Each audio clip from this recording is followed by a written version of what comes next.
Welcome to WholeCEO with Lisa G. I'm the best-selling author of The Boss Weight Loss. I'm bringing you the top tips to be unstoppable. This is a once-in-a-lifetime opportunity to actually pull up a chair with today's top experts in mindset, weight loss, business, and more. Learn our top tips so that you can have more energy, be fit and resilient, feel unstoppable, unshakable, and unbreakable. She's a founder and CEO of Social Lens Media with over 6 years of experience in the social media and influencer marketing industry. As both an influencer and brand management side, she's gained intensive knowledge and understanding of the market from both perspectives and has helped numerous brands elevate their business.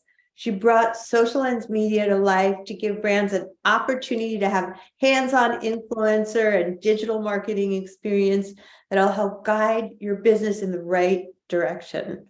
Please welcome to the podcast, Chanelle Garrow. Hello, thank you so much for having me. I'm so excited that we got to do this. We met on LinkedIn and here we are.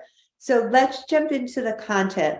I want to talk about first, why is it so important now to add influencer marketing to your pipeline? Yeah. So I'm sure you've seen in the past 3 years now with COVID that a lot has changed from, traditional marketing to now being on social media. So that's where a lot of people or a lot of brands are focusing their time because that's where a majority of their audience is. So there has been a massive shift in that, and traditional advertising like ads haven't been working as well as influencers have, because influencers have created this community of people that trust their opinions and their expertise. So let's say, for instance, you have a skincare influencer and they have a specific skincare issue, like let's say acne or rosacea, for example. Right. So their audience is primarily following them for that specific skin concern. So anything that they recommend, their audience really trusts them and will want to try that product. So that's why a lot of influencers are extremely crucial and important to brands when advertising their products, because it gives a more hands-on experience and trustworthy experience when it's coming from a real person and not from the brand directly. So there's a lot of benefits to having influencers in your marketing pipeline. What I've seen with influencer marketing and how it has really, really elevated a brand online, whether it's brand awareness, conversions, followers, whatever it might be, they are extremely crucial in having that in your pipeline again.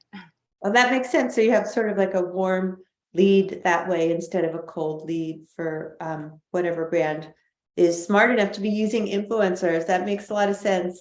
And I will also want to talk to you about everything's changed. We all want to work from home.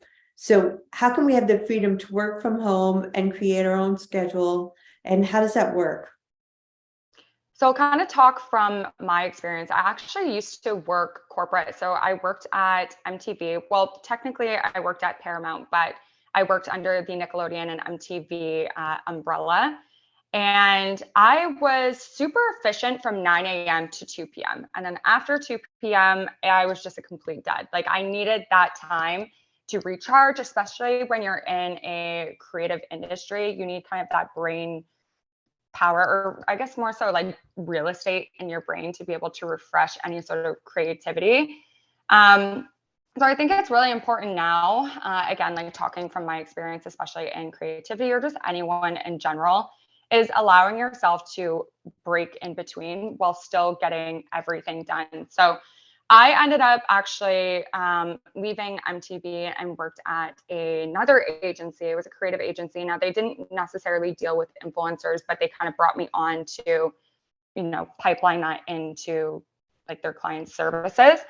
And that was remote. And I really loved it because I worked, again, like I said, efficiently in certain hours. And I work really well at night. So sometimes like if I'm working, let's say 9 to 2, and then I'll take like a significant break to, just have me time. And Yeah. then I'll get back to my work and make sure that, the deadlines are met. And I think it's just, again, like really important. I feel like I'm kind of repeating myself on this, but just being able to have the freedom to work on your own schedule. I don't see anything wrong with, creating your own schedule. And even with my employees, I let them know, okay, these are the hours that I need you available. I don't care what you're doing. These are your tasks, but they need to be completed by a certain time. So with that, I've been able to retain employees. They've been around for over a year now. And we've created such a beautiful dynamic, and our clients are super happy. We're all super happy because they have the freedom to be able to do other things. Like if they're starting their own side business, like I'm there supporting them in that. Meanwhile, they're still supporting me in my business. So I think working from home, again, like COVID really changed the dynamic with that. And I'm really grateful in that sense because I think it showed a lot of companies that people are efficient with their time management. So yeah, that's kind of like how we operate and how we run things within the company. And I've seen amazing results with it. And our employees are extremely happy, and I'm extremely happy, and our clients are extremely happy.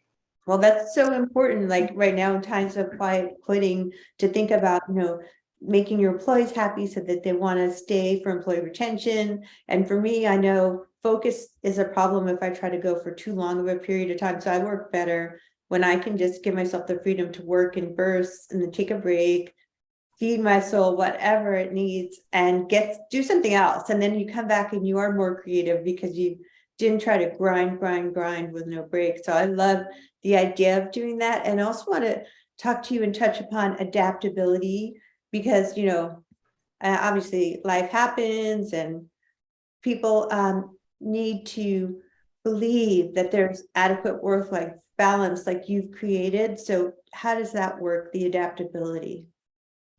Yeah, so within my company, I'll kind of like touch on that, like my experience with that. Yeah. Every employee that I brought on, I let them know again, like these are the times that I need you available, but and then these are your tasks and the deadlines, and just having them be able to adapt to that schedule, still do their own things. Like life happens. We have one employee who actually just had a baby, and she's still working. She called me and she was like, I need to speak to humans. Like, I'm not going to take mat leave. I'm not going to do anything. I'm like, are you sure? Like, please, like, take the time off that you need. And she's like, no, like, I really enjoy this because I can make my own schedule.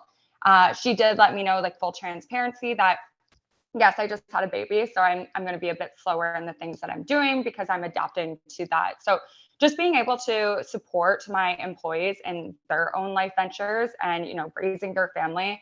I'm a strong believer of life.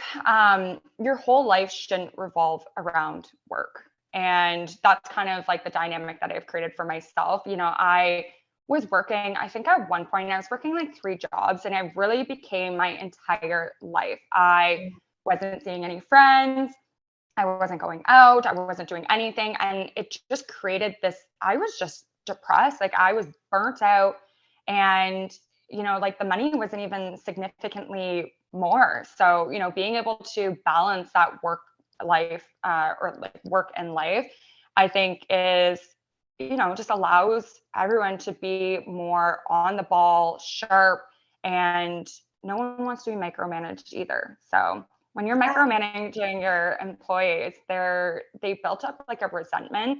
So being able to work with them, I mean, like, hey, like this is your deadline. If you can't meet that, make sure that you communicate that with me. If not, someone else on the team, so we can kind of like pick up the slack. Of course, if they're coming to us every week, being like, hey, I didn't reach the deadline, Yeah. then that would be a discussion, but I've never had that issue with anyone that we have brought on. And I strongly think that's because I have such an understanding of my employees' schedules and I work with them. And, our clients are very happy and I'm very happy. And the work-life dynamic is really great, honestly.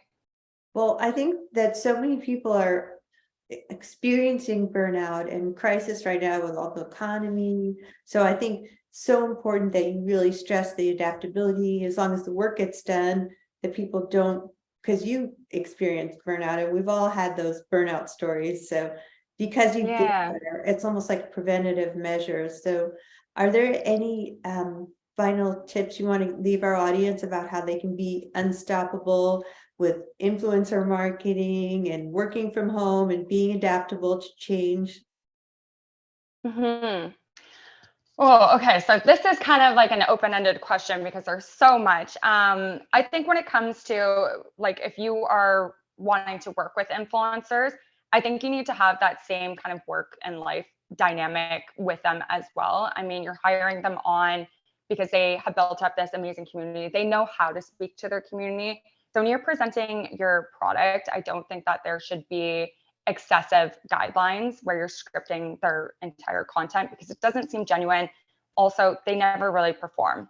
And I think that goes the same with employees. I think there was like this one saying where it was like, you hired this person based on their expertise, so let them be that expert in that field rather than micromanaging everything that they're doing because you brought them on because you needed that expertise. So I think that goes the same with influencers. And if you're trying to become an influencer, I think, again, I'm going to go back to the work-life balance. There is, a lot of influencers I find just kind of copy and paste. And what truly makes you unique is you. So being able to take that time to really tap into, okay, what makes me unique? Is there something that I do in my everyday schedule where I'm not on my phone and I'm realizing, oh, I actually do this. This is a hot tip. And I'm going to share that with my audience. You're not able to do that when you're constantly looking for inspiration from other people. So I think there's that. And then and then working remote. I think, if you're working in a corporate job, that's something that you can communicate with your boss. If you decide to venture off into your own thing, I think you need to be prepared to fail. I think, a lot of times entrepreneurs are very hard on themselves. And I have been victim of that where, whatever you have is never good enough. So I'll hit milestones and then I'm not satisfied. I'm not happy. I'm like, okay, what's the next big thing? What's the next big thing? And it's not going to happen overnight for you. And sometimes you really need to evaluate, okay, what is making me happy? Is it the money? Is it the clients? Is it the freedom? What is it? So being able to look on all of your achievements and, be happy with what you've got in the moment and build on that. Work on building your community. And if working from home is something that you're able to do, then absolutely just know that you are able to take breaks. Well, there's so many golden nuggets there. I know I gave you a lot of topics, but you handled it really well, especially I know as an entrepreneur that, you do have to fail and you do have to not be so hard on yourself because there's two separate things. It's like you and there's your business, but you are not your business. So you got to know Yeah. you got to be resilient. You got to be gritty. You got to stay the course. So thank you so much, Chanelle, for all your wisdom bombs today. It is such a pleasure. Where can people find you? So you can find me at www.sociallens, so LENS, media.com, or on Instagram, which is Social Lens Media, or TikTok. There's a lot of advice on there as well for creators and also businesses that are looking to tap into influencer marketing. Well, thanks, Chanelle. Thanks for coming to WholeCEO with Lisa G. After over 20 years helping people lose weight and get fit, I'm so excited to announce that I found the missing link with my coaching. Message me if you want to learn how to look better, feel better, and go faster with a master. Lisa G at lisagfit.com.